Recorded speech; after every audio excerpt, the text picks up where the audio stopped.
Your honour, सेठ दौलत राम के चौकीदार बहादुर सिंह ने अभी अभी बयान दिया कि वारदात की रात मुलजिम अमर कुमार बहुत ही गुस्से में अंदर जा रहा था और उसने ये भी सुना था कि मुलजिम अमर कुमार सेठ दौलत राम को जान से मार देने की धमकी दे रहा था।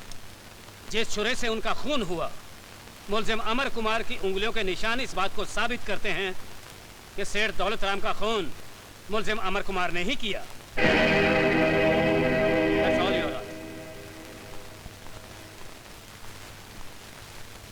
मिसेस शीला शर्मा, आपको इस चौकीदार से कुछ पूछना है? यस मी Lord.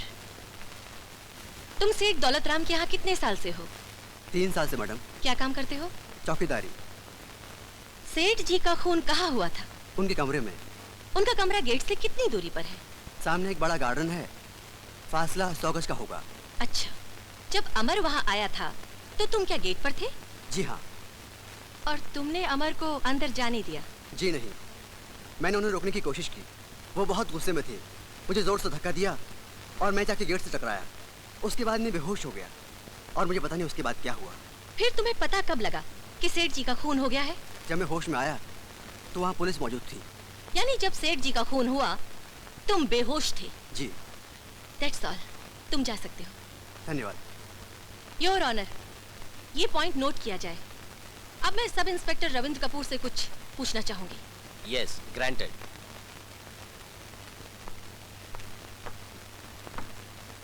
Sub inspector Ravindra Kapoor, आपको कैसे पता चला कि छुरी पर उंगलियों के निशान अमर कुमार के हैं? मुजरिम को गिरफ्तार करने के बाद उसके उंगलियों के निशान लिए जाते हैं। उसके बाद फिंगरप्रिंट्स एक्सपर्ट लाश के पास मिले हुए हथियारों पर पाए गए निशान मैच कर लेते हैं। मुजरिम अमर के उंगलियों के निशान और चक्कू पे पाए गए हुए निशान हूबहू मिलते हैं। मिलते हैं या थोड़ा सा फर्क है? जी नहीं, दोनों निशान एक ही शख्स के हैं। ओके। इसमें क्या है जरा देखिए।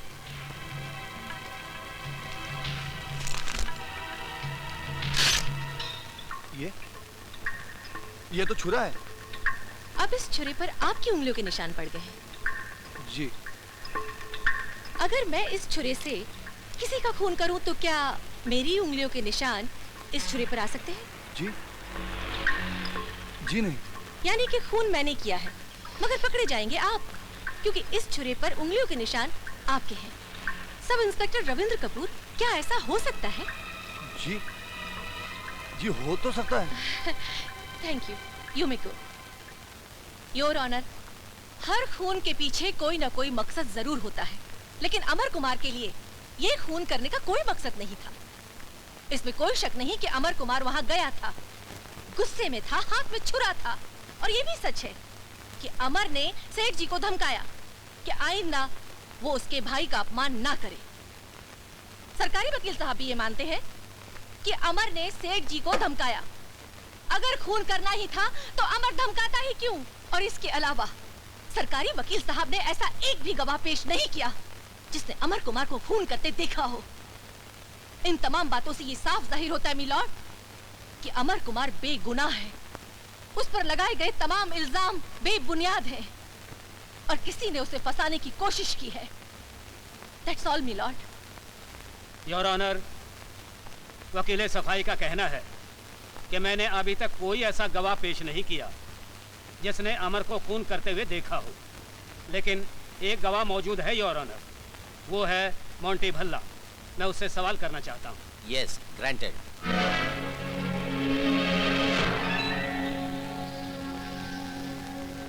तुम्हारा नाम? मोंटी भल्ला। उस दिन जब अमर कुमार सेठ दौलत राम के घर गया था, जी। तुम कहाँ थे? मैं अमर के साथ ही था। वहाँ क्या हुआ? वहाँ अमर ने सेठ जी से कहा कि सेठ जी की बेटी प्रिया उसे प्यार करती है और उससे शादी करना चाहती है। फिर सेठ जी तो शादी के लिए राजी हो गए, लेकिन अमर प्रिया से शादी करने के लिए 20 लाख रुपए मांगने लगा। इसलिए तो अमर ने प्रिया को अपने प्रेम जाल में फंसाया था। फिर सेठ जी ने साफ इनकार कर दिया। अमर को गुस्सा आ गया, उसने अपने हाथ में वो छुरा उठा लिया और सेठ जी को धमकाने लगा कि अगर उससे पैसे नहीं मिले तो वो सेठ जी का खून कर देगा। नहीं योर ऑनर, ये सब झूठ है। हाँ। ये झूठ बोल रहा है, ये झूठा है। Order order. उसके बाद क्या हुआ? उसके बाद सेठ जी और अमर के बीच में तू मैं शुरू। अमर गुस्से में पागलों की तरह चिल्लाने लगा और मैंने उसे मना करने की कोशिश की और मेरे मना करते करते अमर ने सेठ जी के पेट में छुरा मारा। झूठ बोल रहा तू। ये पिक लिया है ऑनर, ये पिक लिया है। Order order. कौन की हरामजादे में तेरा खून पी जाऊंगा। I'll kill you bastard! I'll kill you! Court is adjourned.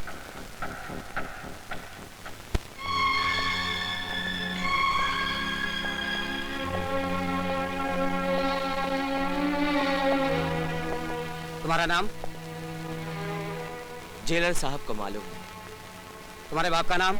ये भी जेलर साहब को मालूम है। जेलर साहब को यह भी मालूम है कि तुम्हारा गुस्सा तुम्हारी नाक पर रखा रहता है, जिसकी वजह से आज तुम एक खूनी बनकर यहाँ खड़े हो। मैंने कोई खून नहीं किया जेलर साहब। मैं तो उससे सिर्फ यही पूछने गया था कि तुमने मेरे भाई का अपमान क्यों किया। हाँ, तुम्हें मेरी मान अपमान की बड़ी चिंता है ना। इतने सालों में बनाई हुई इज्जत 1 मिनट में मिटा दी। मेरे माथे पर लिख दिया कि मैं खूनी का भाई हूँ। मैं सच कहता हूँ भैया, मैंने कोई खून नहीं किया। अरे बचपन से लेकर आज तक आपने मेरी किसी बात का विश्वास नहीं किया। जब एक बड़ा भाई एक छोटे भाई पर विश्वास न करे तो ये जनता की अदालत क्या विश्वास करेगी? तुम्हारे इस लेक्चर से कुछ नहीं होने वाला। सारे गवाह, सारे सबूत तुम्हारे खिलाफ है।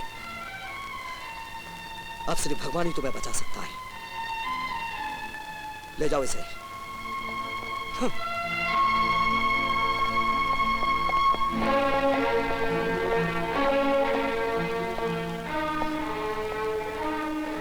बच्चों ने खाना खा लिया? नहीं, क्यों? कहते हैं भूख नहीं है। भूख नहीं है या खाना नहीं खाना चाहते? उसके जेल जाने से दुनिया में काम तो नहीं रुक जाएगा। खाना लगाओ, मैं खाना खाऊंगा।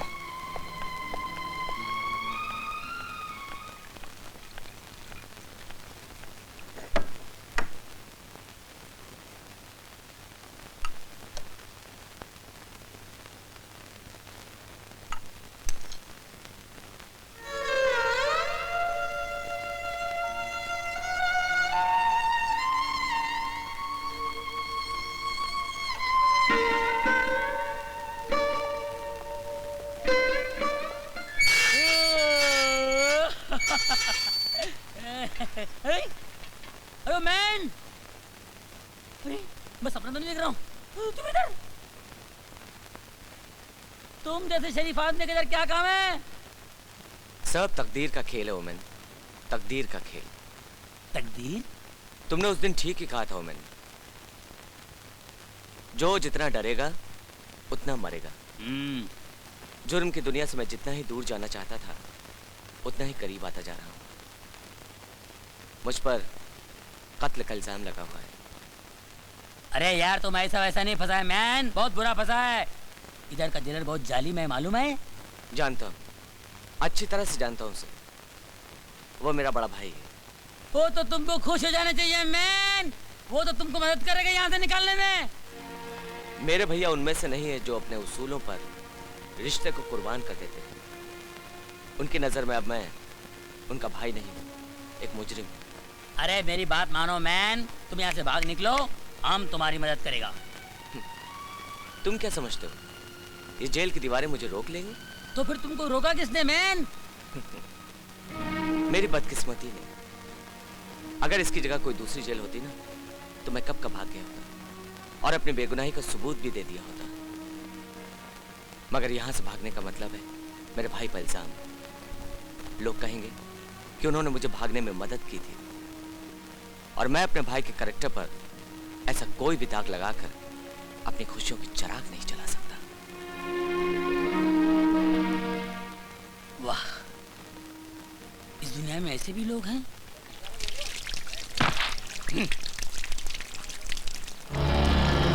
अब मुंह धोने से कोई फायदा नहीं। एक बार जो कालिख मुंह पर लग गई वो लग गई। अब तो तेरी माशूका भी तुझे नहीं देखेगी।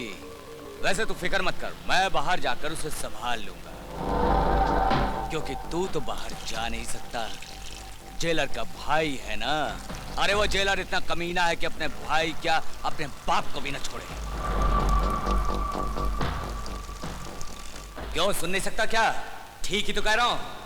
अपनी शान दिखाने के लिए, अपनी ईमानदारी का डंका बजवाने के लिए अपने भाई को अंदर करवा दिया। अबे सुन, अरे ऐसे भाई से तो दुश्मन अच्छा।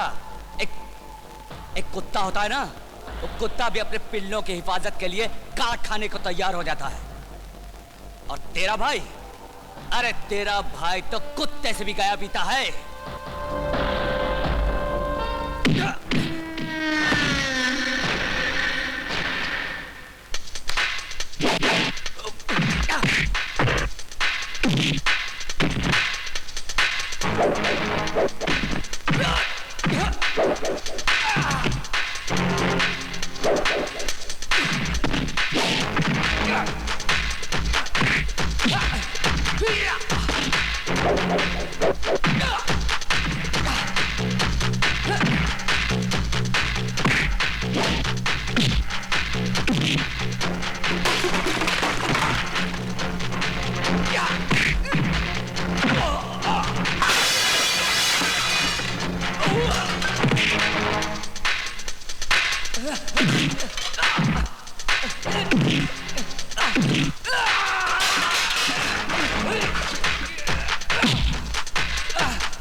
साले